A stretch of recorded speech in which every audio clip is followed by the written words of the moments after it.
Now, distinguished delegates, it is my pleasure to welcome Mr. LIU Zhenmin, Under-Secretary General for Economic and Social Affairs, and I invite him to address the committee. Mr. LIU, you have the floor.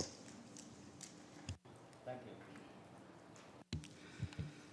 you. Mr. Chairman, Your Excellencies, distinguished delegates, ladies and gentlemen. Let me start by congratulating you, Mr. Chairman, and other members of the Bureau for your election. I'd like to assure you that of DESA's full support to your work. The third committee is very dear to me, as I sat on many occasions at the seat of China to join deliberations over the past decades. Today, I'm pleased to address this committee in my capacity as the Under-Secretary General for Economic and Social Affairs.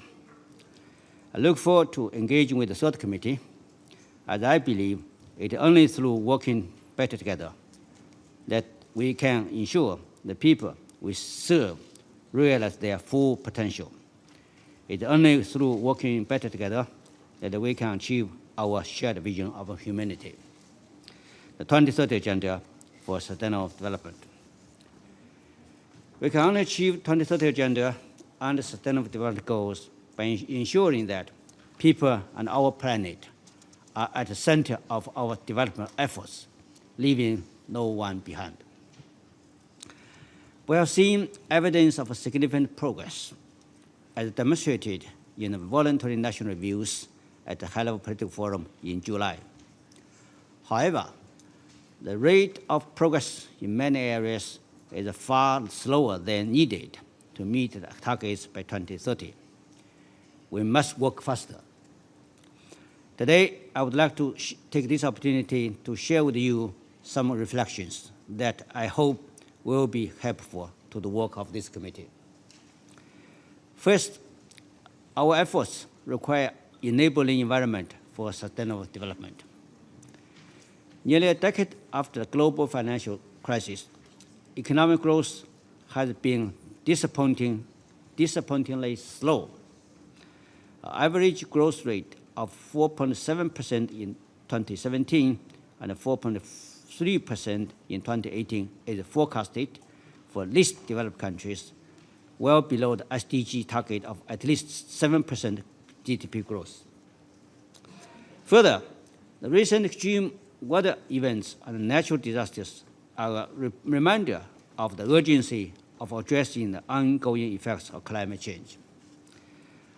All nations, developed and developing, large and small, face complex challenges of economic growth, natural disasters, and the impacts of conflicts.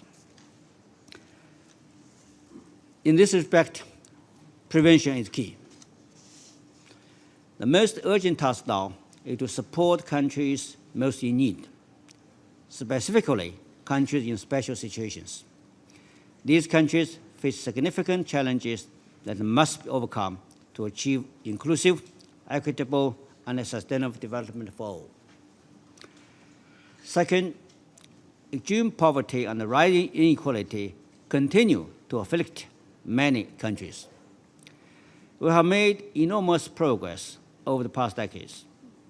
Since 1990, more than 1 billion people have been lifted out of extreme poverty. More people are also receiving formal education, earning higher incomes, and living longer. These are historic achievements. While this progress is laudable, the last mile to eradicate poverty will be much harder. The latest data shows that estimated 766 million people are still mired in extreme poverty. And under the current growth trajectory, and without improvement in income inequality, nearly 35% of the population in ILDC countries, highly indebted poor countries, and countries in fragile and conflict-affected situations may remain in extreme poverty by 2030. Third, we know from experience that progress towards sustainable development requires inclusive growth with full and productive employment. However, we continue to witness a global economy that is not creating enough quality jobs due to the continued disconnection between economic growth and job creation. The International Labour Organization forecasts a rise in global unemployment by 3.4 million people in 2017, with developing countries hardest hit. To keep pace with the growth of the global working age population, the global economy needs to create 40 million jobs a year, or 600 million jobs by 2030. Fourth, social inclusion is indispensable for achieving the Sustainable Development Goals. In all countries, some groups still face obstacles to full participation in civil, political, social, and cultural life of their societies. We should continue our efforts to build a culture of inclusiveness for all social groups. To do so, countries must focus on the situation of persons with disabilities, elder persons, youth, indigenous peoples, and other excluded groups, and must address their concerns and priorities in the implementation of the Sustainable Development Goals. For example, the global population is aging at an unprecedented rate. We need to address the vulnerabilities of old age, recognize and seize the potential of older persons towards ensuring a more inclusive and sustainable future. Also, youth issues continue to be at the top of the agenda for member states and the United Nations system. It is clear that the challenges faced by youth, such as youth unemployment, continue to demand our full attention. Fifth, social protection is a key policy tool to promote far-reaching improvements in human well-being. Its importance was reinforced with adoption of the 2030 Agenda for Sustainable Development. However, only 45% of the world's population was effectively covered by at least one social protection scheme in 2016. DESA's forthcoming report on the world's social situation 2017 shows the potential of social protection systems to promote inclusive development that leaves no one behind, to prevent poverty, reduce inequality, and promote social inclusion. Universal access to social protection, together with access to social services, is necessary to break the intergenerational cycle of poverty and promote inclusion. Last but not least, capacity development in key areas such as data collection and disaggregation and translating global development commitments into national strategies and plans will be key to achieving the SDGs. DESA offers knowledge and expertise relevant to all the dimensions of sustainable development.